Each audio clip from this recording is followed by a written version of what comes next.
पुस्तकों के ज्ञानार्थ आज की चर्चा का विषय है मानव जीवन में शाक्त सिद्धांत। मानव जीवन में शाक्त सिद्धांत की नितांत आवश्यकता पड़ती है।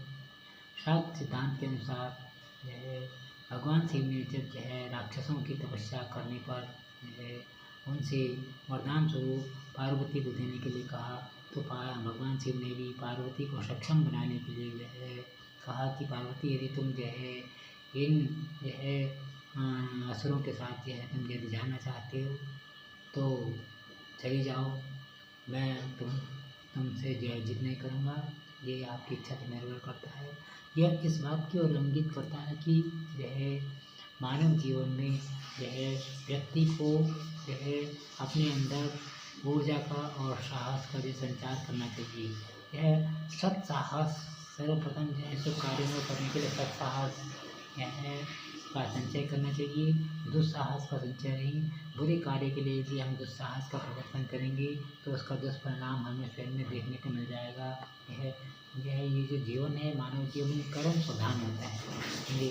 बहुत से व्यक्ति सोचते हैं कि बुरा कर्म करके यह हमारा क्या बिगड़ने वाला है और हमारा कहीं बिगड़ेगा, कौन देख रहा है, कौन सुधरा बन रहा है। तो ये सब हम जो मनुष्य हम कर्म करते हैं, ये कर्म जैसे ब्याह शादियों में आपने ड्रोन देखा होगा, ड्रोन में पिक्चर बनती है और ड्रोन आसमान में होता है। इसी प्रकार से हमारे बड़े बड़े कर्म समय चक्र काल चक्र के दौरान उनको अवलोकन किया जाता है। उन वाक्यों का टेप रिकॉर्ड की तरह से टेप किया जाता है और यमराज की जो फलक हैं, चित्रगुप्त जी ने कहा चित्र के रजिस्टर में किस व्यक्ति ने किस समय किस दिन कितने बजकर कितने मिनट कितने सेकंड पर कौन सी घटना की, ये सब अंकित होता है। इसी कारण हमें हमारे कर्मों की सहायता से होती है। पहले तो धरती पर ही हमें कर्मों की सहायता मिलेगी, अच्छे बुरे कर्मों का फल प्राप्त होगा। यही स्वर्ग है, यही नरक है। मगर ये दूसरा टॉपिक है। तो कहने का मतलब ये है कि मानव जीवन में शक्ति का महत्वपूर्ण स्थान है।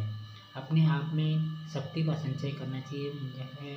जो नवरात्र हैं, जो वर्ष में 4 नवरात्र आते हैं, वो 4 नवरात्र इस बात का मानव जीवन को संकेत देते हैं कि मनुष्य को अपने सर्वांगीण विकास के लिए शारीरिक, मानसिक, आर्थिक, सामाजिक सब प्रकार की शक्ति का संचय करना चाहिए और अपने कर्म का विभाजन करना चाहिए। कहीं लोग जाने अनजाने में हमसे कोई बुरे कर्म ना हो। और शक्ति का सिद्धांत प्राचीन काल से चला आता रहा है और वर्तमान समय तक आगे भी भविष्य में चला आता रहेगा। शक्ति ही जीवन में सब कुछ है।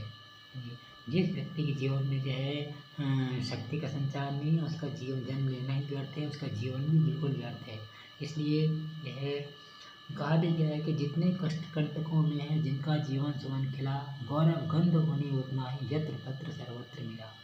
ये मैत्रेयी गुप्त जी का स्टेटमेंट है, जो मानव जीवन की उन्हें शक्ति का संचय करने का उदाहरण प्रस्तुत करता है। मानव जीवन में जिस व्यक्ति के अंदर जितनी ज़्यादा संघर्ष करने की शक्ति होगी, उसके अंदर उतना शारीरिक और मानसिक रूप से स्टेमिना बढ़ेगा और स्टेमिना बढ़ने से पर उसके अंदर सोचने समझने की शक्ति, कार्य करने की शक्ति, तत्क्षण विचार लेने की शक्ति आती है। किस प्रकार से हम कम से कम समय में अधिक से अधिक निर्णय और सटीक निर्णय लें, इस बात की शक्ति आदि का होना चाहिए। शक्ति का स्रोत संचय करने के लिए हमें अपना हर प्रकार का प्रयत्न करना होगा। जो भारतीय जो जीवन पद्धति है, योग, आसन, प्राणायाम, यम, नियम, संयम, योग, आसन, प्राणायाम आदि ये शक्ति संचय के एकमात्र साधन है। शक्ति का मानव जीवन में बड़ा ही महत्व है। प्रत्येक व्यक्ति के जीवन को शारीरिक और मानसिक रूप से सशक्त होना चाहिए। ये जो मानव जीवन में समस्याएं हैं ये तो आती है और आती ही रहेंगी। और हम तो ये कहते हैं कि मानव जीवन में समस्याएं आनी चाहिए, क्योंकि यदि समस्याएं नहीं आएंगी तो उसका जीवन सुकुमार पुष्प की तरह से हो जाएगा, जो कभी कुमला जाएगा और समाप्त हो जाएगा। तो ये जीवन समाप्त होने के लिए नहीं है। इसमें जो है हमें यत्नपूर्वक जो है संघर्ष करना चाहिए। जो जीता वही सिकंदर। जी, जब जो जिसके अंदर संघर्ष करने की शक्ति होगी, जिसका जीवन संघर्षशील होगा, समझे, उसके लिए दुख भी कुछ नहीं है। समझे, वो दुख भी उसको देखकर भागते हैं। ये यथार्थ सत्य है। तो कहने का मतलब ये है कि अपना व्यक्तित्व का ऐसा निर्माण करना चाहिए। ये तो भौतिक शरीर है। भौतिक शरीर चाहे लंबा हो, छोटा हो, मोटा हो, पतला हो, दुबला हो, ये तो एक न एक दिन जाए। मान धर्मा शरीर है, तो जाना है तो जाएगा। समझे, मृत्यु एक अकाट्य सत्य है। समझे, तो जो है अच्छे क्या हो सकता है, लेकिन जब तक जीवन है, इस जीवन को जो सही प्रकार से जो है संचालित करना चाहिए। ये जो है मनुष्य की यह जीवन में उसमें योग्यतम उत्तरजीविता की जो है शक्ति के अजस्र शक्ति के स्रोत के माध्यम से योग्यतम उत्तरजीविता होती है। योग्यतम उत्तरजीविता का मतलब है जीवन जीने के लिए स्टेमिना। जीवन कैसे जिए? मानव जीवन में संघर्ष करना पड़ता है। संघर्ष आएंगे, दुख तकलीफ आएंगे, ठोस बनाने के लिए आती है दुख तकलीफ कि वो मनुष्य अपने जीवन में आने वाली समस्याओं कैसे समाधान कर सकता है, नहीं कर सकता है, नहीं कर सकता है तो क्यों नहीं कर सकता है। इन सभी के लिए जो है ये शक्ति का सिद्धांत प्राचीन काल से जो है चला आया है, भविष्य में भी आगे भी चला आता रहेगा। इसलिए हमें अपने जो है व्यक्तित्व को जो है सर्वांगीण विकास के लिए हर प्रकार की शक्ति का जो है संचय करना होगा, जिससे कि हमारा जीवन उज्जवल भविष्य हो सके। देश के आबाल वृद्ध, देश के चाहे वो नागरिक हों चाहे ग्रामीण हों, आबाल वृद्ध बच्चे से लेके बूढ़े तक, जी, स्त्री पुरुष सबको अपने साथ जो है स्वास्थ्य का जो है सर्वप्रथम विशेष रूप से ध्यान रखना होगा। आहार विहार संयम नियम आदि का ध्यान रखते हुए अपने उज्ज्वल भविष्य के निर्माण के लिए शक्ति का जो है होना अत्यंत आवश्यक है। और जो है परिवार के जो प्रधान व्यक्ति जो आजकल हैं वो देखने में आ रहा है कि वे बहुत ही जो है अपने यानी कि प्रधान होने के साथ साथ जो है उन्हें जो है अपने परिवार के सदस्यों को भी सम्मान बुलाने के लिए कभी कभी जो है कठोरता का प्रदर्शन करना चाहिए। तो इसके अभाव में क्या है सब उचित नहीं कर जाते और फिर जो सेनापति के जो वो स्तर होता है प्रधान परिवार के सेनापति का स्तर वो समझे स्वयं में समाप्त रहता है और फिर अनेक प्रकार की समस्याएं होती हैं। तो यह पहले के जो गार्जियन होते थे, ये परिवारों के गार्जियन होते थे, वो सख्त होते थे, उनका परिवार सही रहता था। समझे, तो सब समय से उठना, समय से चलना फिरना, खाना पीना आदि जो कुछ भी है, जहाँ तक ये है खान पान का संबंध है, खान पान से कुछ नहीं होता। समझे, अपना अपना खान पान होता है, लेकिन आचार विचार व्यवहार सही होना चाहिए, सामाजिक व्यवहार सही होना चाहिए। समझे, सोचने समझने की शक्ति होनी चाहिए, ये भी एक शक्ति है। क्या बोलें क्या ना बोलें इसकी भी जो है मानसिक शक्ति होनी चाहिए। जब मानसिक शक्ति होगी तभी हम जो है सही हमारे मुँह से सही वाक्य निकलेंगे, सही शब्द निकलेंगे। और यदि हमारे अंदर सोचने समझने की शक्ति नहीं है और बोलने का जो है विवेक नहीं है, विवेक शक्ति नहीं है, तो जो है उसके दुष्परिणाम हमें भुगतने पड़ेंगे। आशा है मैं अधिक न कहते हुए अपने जो है सामान्य दर्शकों को हम यही कहना चाहेंगे कि मानव जीवन में शाक्त सिद्धांत का जो पालन करना चाहिए, जिससे परिवार हम स्वयं भी और परिवार के सदस्य हृष्ट हों, पुष्ट हों, चुस्त दुरुस्त तंदुरुस्त रहें और आप समस्त जो है सामाजिक जीवन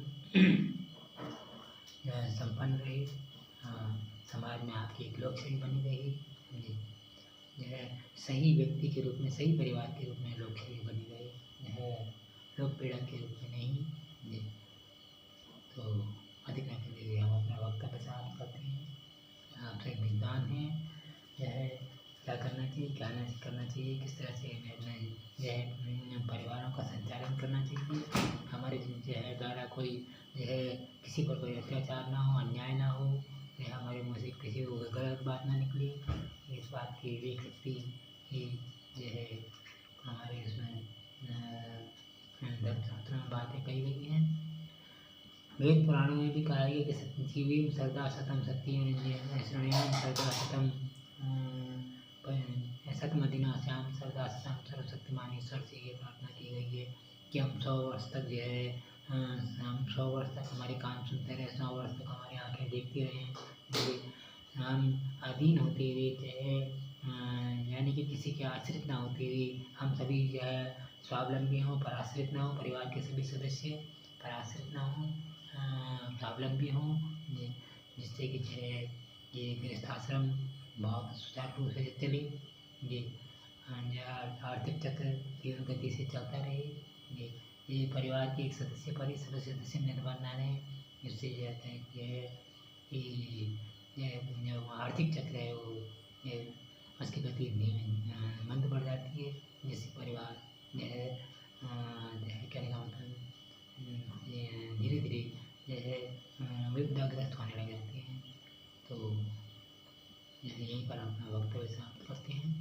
आप सभी बुद्धिमान हैं, बुद्धिजीवी हैं, अधिक क्या कहा जाए।